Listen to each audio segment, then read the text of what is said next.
So now, as part of Quick Fix 1, we're going to show you how to use the split hand throw technique as a very simple pre-shot routine, which can serve as a valuable warm-up, both in practice and in play.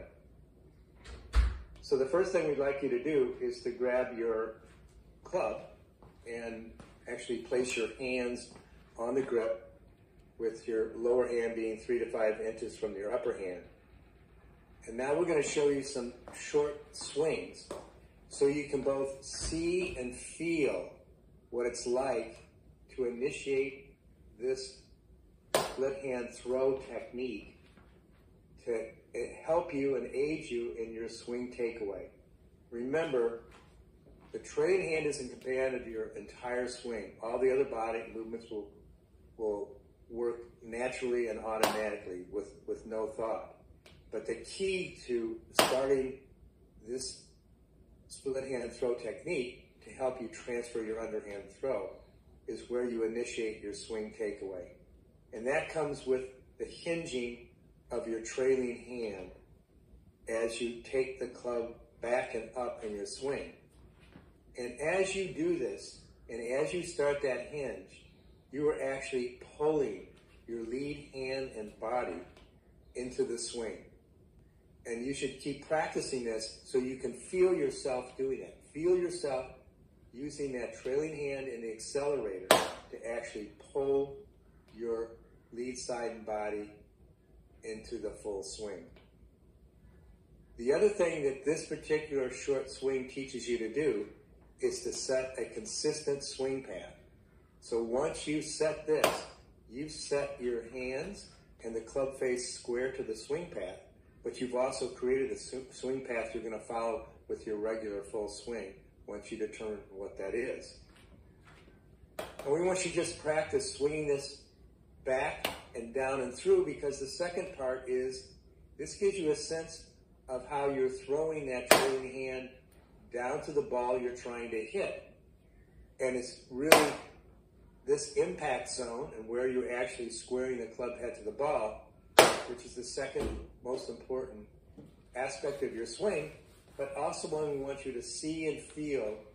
And at this point, to make sure that your hands are tension-free enough that you can feel that club head square to the swing path and squaring to the ball at impact as you take this simple takeaway and follow through using the split hand throw approach.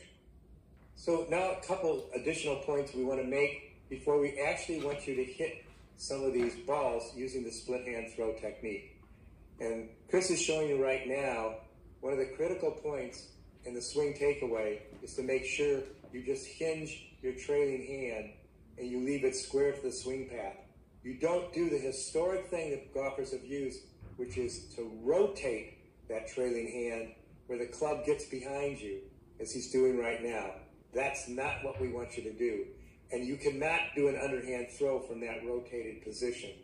That's why you need to hinge your hands to set that underhand throw right from the very beginning so that you can get their hands and the club face back to square at impact. So we wanted to show you that first. And then another couple things that you'll learn using your club now. So put your accelerator back on your club with that split hand grip that you've used before. And we're going to do a couple other things to try to give further emphasis to why this drill is important as a point for starting with this split hand throw technique. So as Chris takes this swing takeaway and follow through, we want you to get a sense or a feeling that that trailing hand is actually coming down and forcing both hands to compress the ball at impact. You get a real strong sense that that downward throw of the accelerator and the hands back to the ball in play is actually compressing. But the other thing, even with these short swings, you get a sense, if you're tension-free, of the momentum or feel of that club in the swing. So you're allowing that club head to swing through the ball, and you're not forcing it to, but it's just the momentum of the swing itself that's helping you get the club head and your hands back to square so you can have the greatest release of all the energy. The final thing we wanted to show you is there's a way you can immediately check to make sure you are keeping your hands square to the swing path and you are properly hinging your hands. And that's the indicator line on your device. It's the yellow indicator. And if during your swing you do not see this indicator when you're taking it into your backswing, if it disappears, you have rotated your hands. That makes it much more difficult for you to get your hands and the club face back to square. And that's what we're trying to eliminate. In square launcher golf, our key is you start square with your club head square to the ball at the start. You stay square and you finish square. So you don't start square, rotate your hands and try to get back to square. You actually stay square throughout the entire swing with no effort at all because you know this underhand throw. And that's exactly what you're doing with that accelerator. You're always throwing that accelerator in your trailing hand right at the ball in play. That's your major goal. Final thing that it does, as Chris is showing you, is it helps you maintain your posture. As you see yourself throwing your hands at that ball, you maintain your posture. You do not come out of your posture, which is often a big problem for a lot of golfers. So now what we'd like you to do is take a couple of foam balls you have, practice hitting it, or if you're outside and you can hit regular balls, do so. But get a sense of what it feels like to hit the shot solid.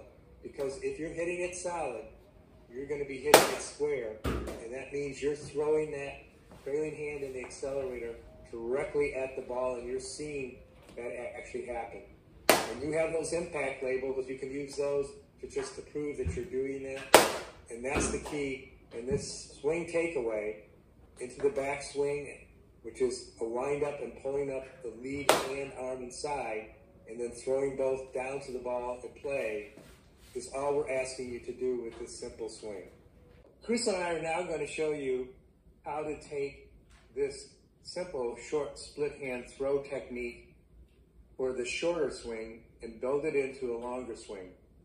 You may recall that when we were working on the short swing, where your hands are 3 to 5 inches apart, we were really focused on giving you the feel of a tension-free swing, which is totally initiated by that trailing hand, and where that trailing hand is actually pulling the rest of the body into the entire swing. So you get a sense that that trailing hand is in control of everything. But particularly so that tension-free swing would allow you to maximize the use of your hands and arms, both at the takeaway, so you can maintain that underhand throw, and at the finish, where you can square the club head to the ball at impact. Well, now we want to take that swing and move our hands together initially, just like you would for a normal swing you were going to take. But now we're going to slide the accelerator down as we extend that short swing to a longer full swing, a pitch, a full swing shot.